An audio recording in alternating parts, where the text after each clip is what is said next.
From the Russ Center for Media in downtown Cape Girardeau, welcome to SE Connect, a program connecting you with the people, events, and issues at Southeast Missouri State University and the region. I'm Dan Woods with KRCU Public Radio. Today's program is focused on Catapult Creative House at Southeast. It encourages creativity, innovation, and entrepreneurship by providing a space where students, faculty, and the community may create and collaborate. We're going to learn more about it with Leah Powers. She is Operations Manager at Catapult Creative House, and later we'll talk with Blake Sanders about the press at Catapult. Leah, welcome to the program. Thanks for having me. Glad to be here. Good to have you here.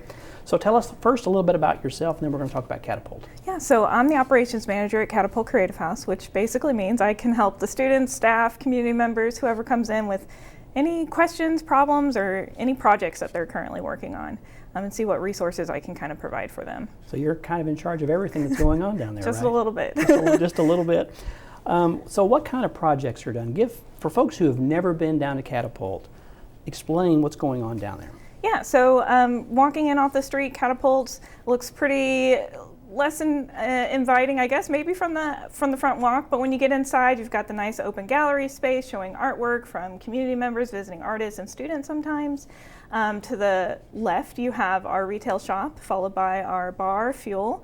Both run through students at the university. And then on the other side of the building, you'll find the press, which Blake will be able to kind of tell you a little bit more about.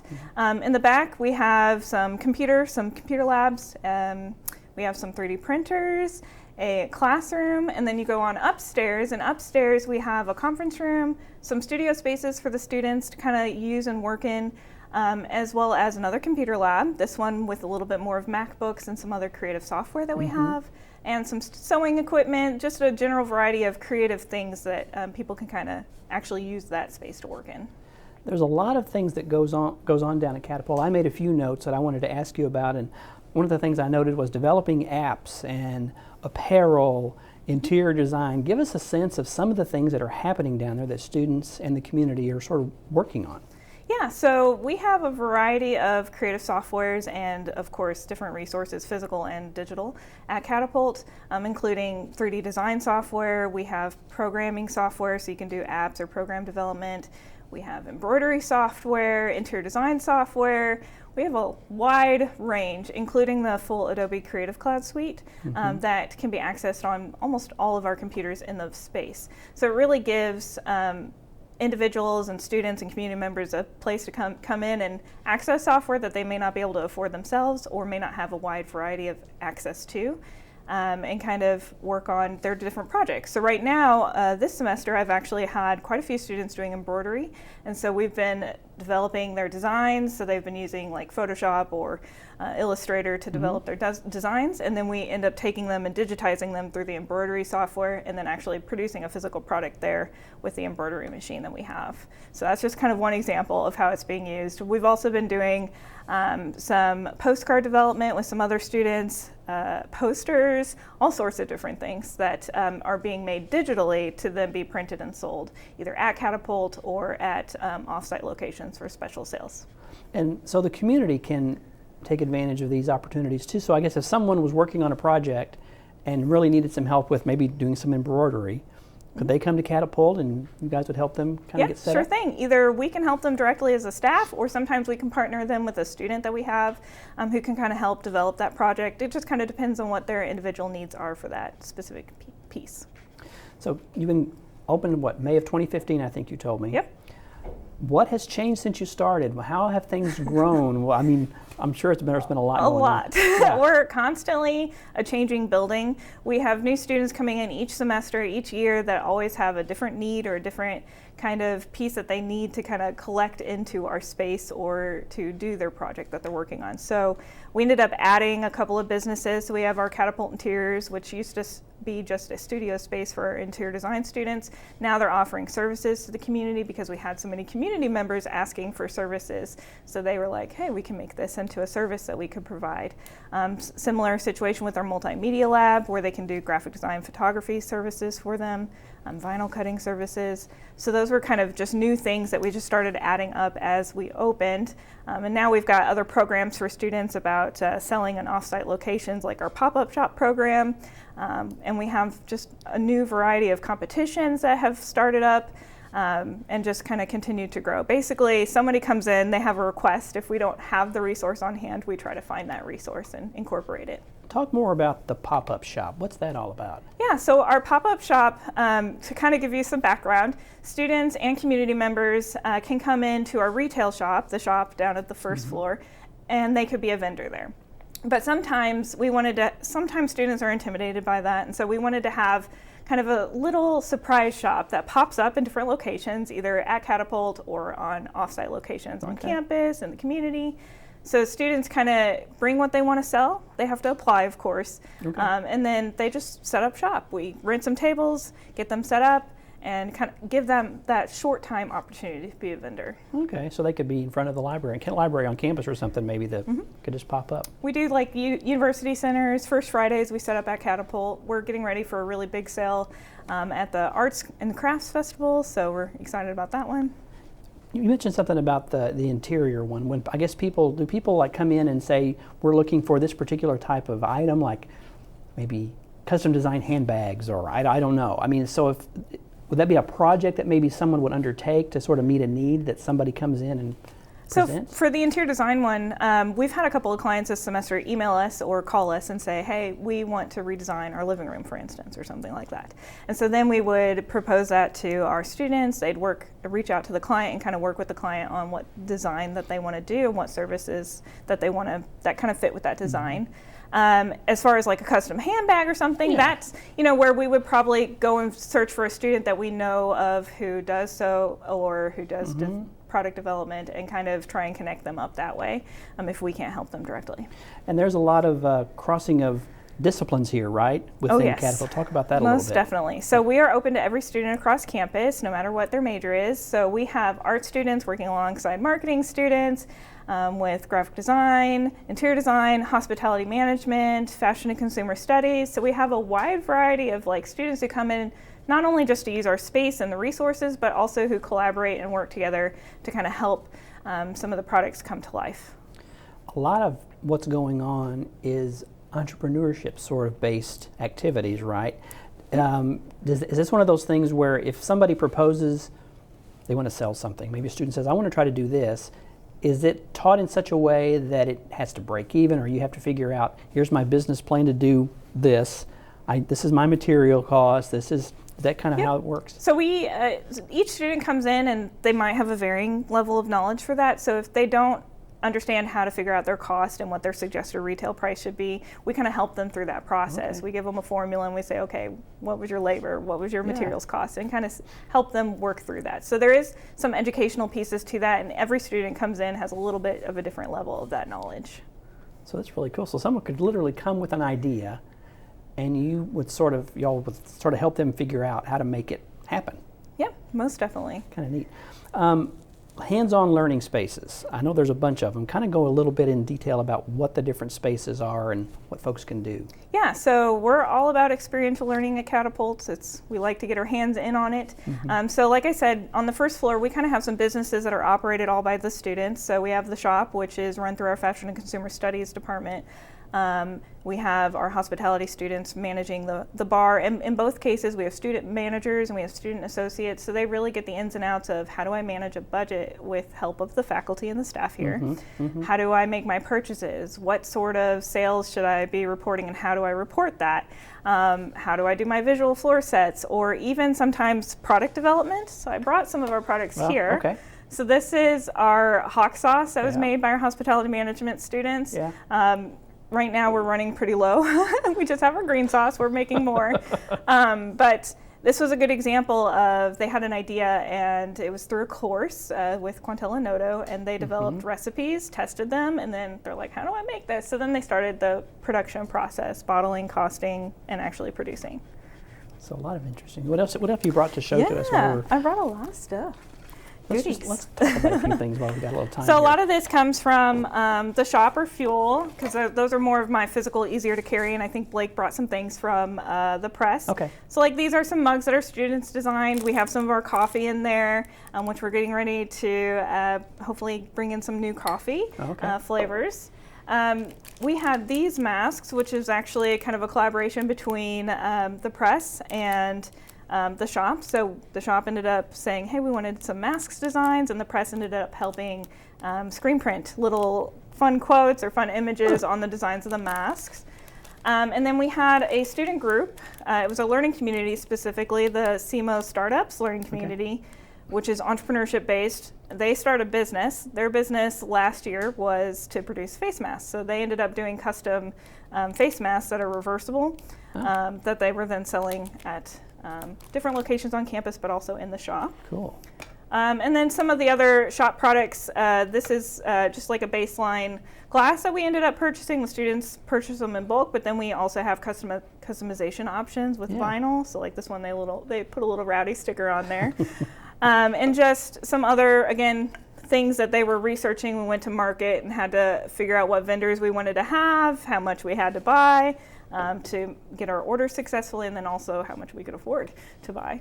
But another example of a student-made product would be this right here. This was made by one of our students who's also in our entrepreneurship learning community, coincidentally. But she crochets and knits different blankets, shawls, and just different things like that. And I saw when I was looking around at the website, there's an Etsy store. So I guess things that are made, I guess people can purchase those. Yep, we do have an Etsy. It's Catapult CMO on Etsy. So a lot of our student-made products or handmade products can also be found there, as well as our hawk sauce. And so that kind of gives us an online sales opportunity to be able to ship and sell online. And we should talk a little bit about the art gallery there is too on the main level. So there's all kinds of things people can come see. There is. We have new exhibitions every month or every 2 months, kind of depending on the rotation of the show. And so there's always something different in there. You can always view those on First Fridays. That's usually when we have our art openings. And that's always just a good time to come down. We're open until 9 o'clock, and it's just a good time to browse. We have actually 3 galleries in our building. Wow. So 2 downstairs, our main gallery, 1 on the press side, and then 1 upstairs. That's a student gallery. So that one changes every month. And that features a student who's in our studio spaces or who has applied to show in that space directly. First Fridays are a big thing that happen. When that comes around, you guys really pull out all the stops. I saw a video about First Fridays are a really fun time for us. It's always a good time to come down and visit us. It's every first Friday of the month. We stay open until 9 o'clock. We usually have a couple of activities going on. So I've mentioned the pop-up shop. They set up shop in our retail shop. The shop itself usually has some sort of specials or deals going on. Fuel at the bar usually has some sort of drink, snack, or goodie that you can try out. And of course, they stay open throughout the night. And then we have our 3 gallery spaces that are usually showing. And I think Blake has another little tidbit that he'll add to that the press collaborates with. Well, cool. Well, Leah, thanks very much for telling us all about Catapult. Yeah, thanks for having me. Okay, well, we're going to take a break. When we come back, we'll be joined by Blake Sanders to learn about the press at Catapult. You're watching SE Connect. We'll be right back.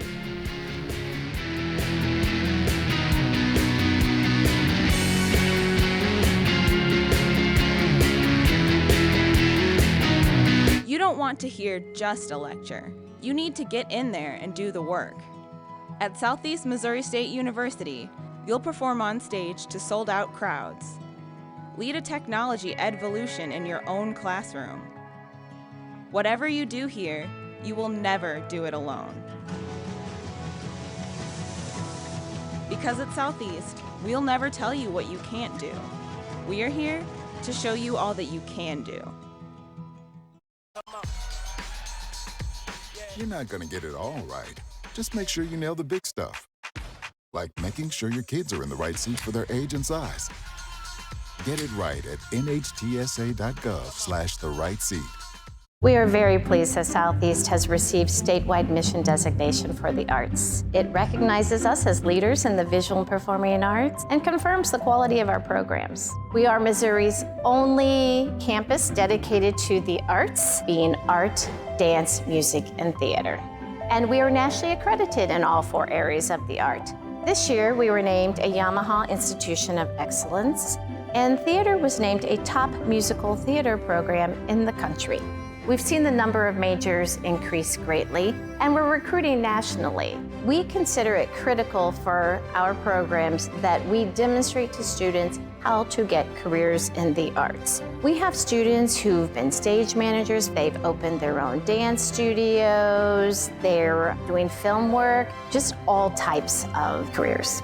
We never rest. We keep going, and there'll be something new tomorrow.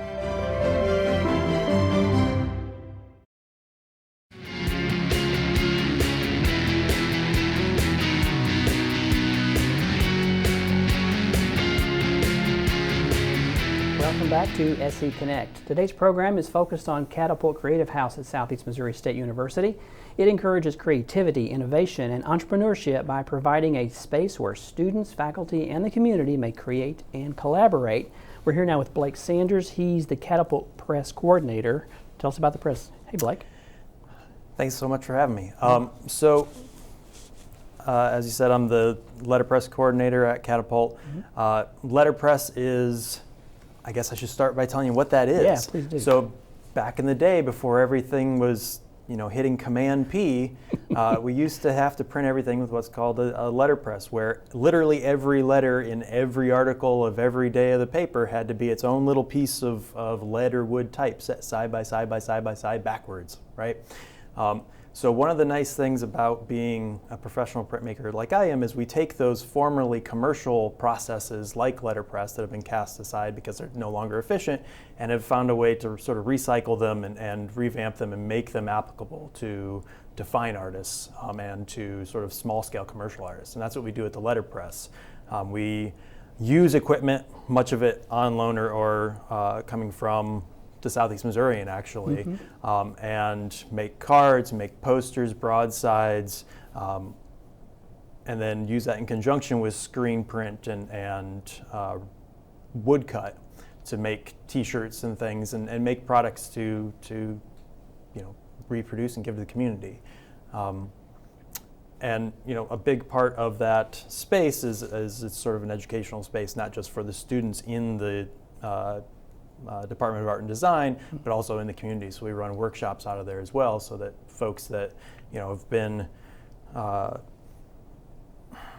away from those commercial processes can see how those things were actually done. Kind of a history lesson in some ways. Absolutely, yeah. It's a living history, and even when we're not working in the space, folks that are walking down Broadway often stop and look in the big picture windows and look at the presses and wonder how those work. So it's cool when we are up and running, like on a First Friday, when they can come in and actually see those things up and running. You talked about how nowadays we just hit Control P and we print stuff at the printer. Yep. So back doing it with the way you're doing this letterpress, is there more room for creativity? And I mean, it's probably more work, first of all. It absolutely is. But can you be more creative that could maybe be otherwise? Well, it's a different aesthetic, it's a different look, right? So right now, letterpress is having this sort of renaissance because we are inundated all day, every day by digital media, in social media, on our feeds, scrolling through Instagram. Right. Letterpress provides a physical representation of a lot of the aesthetics, a lot of the look that we see on our feed. So there's a physicality, there's an actual embossment, an impression of the type in the paper that is really appealing to people now. So that's part of the reason why the letterpress is a great opportunity for students is, every Cape-sized town or bigger in America right now, there are artists that are starting letterpress shops to make business cards, to make wedding invitations, birth announcements, those sorts of things, because people want that sort of physical feel rather than something that just they shot out of their Xerox. So as they were saying, what once was old is now new again. Yep. And so this is sort of coming back into style. Well, what kind of projects do people bring? Do people bring you projects like with other Catapult things? Like, I really want to have these wedding invitations done on a letterpress. I mean, that kind of stuff. Sometimes, yeah. And what's sort of like what Leah was talking about with the coffee shop and the retail space, it's largely about giving the students at SEMO an opportunity to get some entrepreneurial experience. So when a client comes in with an idea, we really have to decide if this is something that we can do at the scale that we get to run at. Yeah. But yeah, people will come in with a business card idea, or right now we're hoping to get some business up and running with the Show Me Center, making hopefully gig posters and thank yous and things. A lot of what I am interested in doing as the press coordinator is working with sort of local organizations and folks that could use the power of the print, if you will, that way to make the multiple to get their message out. So we have a partnership. We often do things for like Cape Pride and student organizations on campus and things. And that's sort of the scale that we can and sort of prefer to work at. Do students find this to be really cool? I mean, this is something that a lot of students want to do? Well, absolutely. I mean, for the most part, the students that are working in the letterpress are in the Department of Art and Design. A lot of them are printmaking emphases, specialists. Okay. So letterpress is one of the methods that we often don't get to teach in their printmaking courses in the department. So this is a way for them to sort of expand their experience in their sort of academic training, and again get that sort of business and sort of entrepreneurial training. Mm-hmm. Let's look at some of the things you brought with you, because one of my questions was, what can you print? And so you brought some examples of some things that have been done. Well, this is a piece that we made for you this past year. I really like that. Yeah, It's one of my favorites. So this is a 2-block woodcut. So this was the blue and the pink were both carved from a piece of wood and printed on our letter presses. This is a contemporary version of the way that we've been making prints on letter presses for literally over 500 years now. So this is for KRCU. These are still available at the letterpress, and I think on our Etsy shop as well. Let me pull up a couple. Maybe I can just set them here. A couple of our letterpress cards for the recent seasons. So I just pulled a few new Halloween ones. This one says, "I like my corn uncandied." And with all of these, the imagery, I think with all of these ones, both the imagery and the type come from our vintage type and image collection from the Southeast Missourians. So, on that candy corn one, that corn is a little piece of cast lead that's set to type high, and all of those letters are, again, individual little pieces of wood, had to be set side by side backwards. So the benefit of letterpress, it's time consuming to get set up, but once you do, you can print as many impressions until your arm falls off. We can print on the Vandercook, we can print about 80 impressions an hour. We have what's called a Heidelberg windmill press that when we get that up and running, we can print up to 3,000 impressions in an hour. So we have the capability, we have the potential to be a full-on commercial shop where we could really be producing in a large way. But that's really sort of more ambitious than the typical letterpress shop that our students would be able to produce and run out of like their garage or something. So we usually try to keep things a little more intimate. And I guess the sky's the limit as long as you have the design. I mean, I guess if you have the little block, you could print just about anything anybody could think up, right? Right. So, Leah was talking in the last segment about all of the opportunities to interact with new technology in sort of the digital realm. And that's a possibility in letterpress as well. Today they have what are called polymer plate makers. So if you have a design that you've whipped up in Photoshop or Illustrator, you can vectorize that and get it sent off and made, and it comes back as this little sort of gelatin sheet that gets mounted and printed again at this same height as the wood type, and we can print infinite possibilities.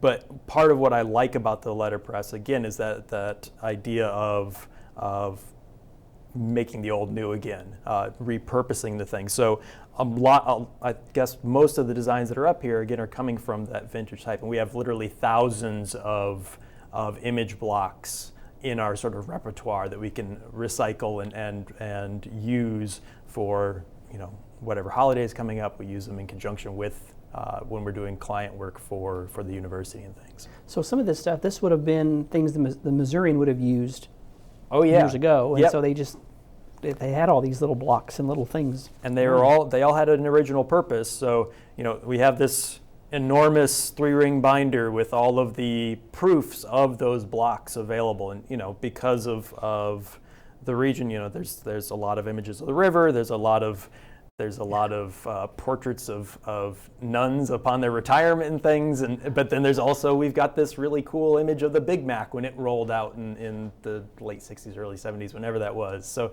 we've got this weird, wide array of images that have sort of lost their historical context that we can then, find a new purpose for. So it could be put on a card or a T-shirt or a tote bag. I guess you could do anything you really wanted to with that stuff, right? Yeah, it's sort of limited with the substrate that we're printing on because it's going through these presses.